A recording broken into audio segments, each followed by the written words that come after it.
એક પરીક્ષામાં 45% વિદ્યાર્થીઓ પાસ થયા અને 495 વિદ્યાર્થીઓ નાપાસ થયા છે, તો પરીક્ષામાં કુલ કેટલા વિદ્યાર્થીઓ બેઠા હશે?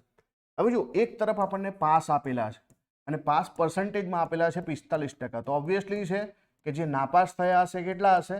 નાપાસ થયા હશે 55% હશે. અને આની વેલ્યુ આપણને એક્ઝેક્ટલી આપેલી છે કે ભાઈ 495 વિદ્યાર્થીઓ હતા. તો આપણે શેની વેલ્યુ શોધવાની છે? આપણે શોધવાના છે કે પરીક્ષાની અંદર જે છે ટોટલ કેટલા વિદ્યાર્થીઓ. હંમેશા જો આ બંનેનો સરવાળો એટલે કોઈ પણ વસ્તુ 100% હોય, તો આપણે 100%ની વેલ્યુ શોધવાની છે કે 100% બરાબર કેટલા.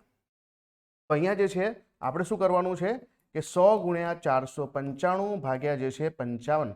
અહીંયા જે છે આપણે પાંચે ભાગ ચલાવીએ તો 11 પંચા 55. અહીંયા પાંચે ભાગ ચલાવીએ તો જે છે 9 પંચા 45, 4 વધ્યા છે અને 9 અહીંયા 9 પંચા 45, કેમ કે 495 છે તો 9 પંચા 45 થશે અને ફરીથી 9 ભાગ ચાલશે એટલે અહીંયા 11 9 99 થશે અને અહીંયા જવાબ આપણો કેટલો આવશે? 900 આવશે. તો 900 વિદ્યાર્થીઓ ટોટલ હતા. કેટલા? 900 વિદ્યાર્થીઓ ટોટલ હતા. બાકી અહીંયા તમે 5%ની વેલ્યુ શોધીને પણ જે છે ડાયરેક્ટલી 100 એ કરી શકો છો, પણ અહીંયા આપણે ગુણાકાર કર્યો છે જેથી તમને સમજમાં આવે બધાને. તો 900 જે છે આપણો સાચો જવાબ બને છે.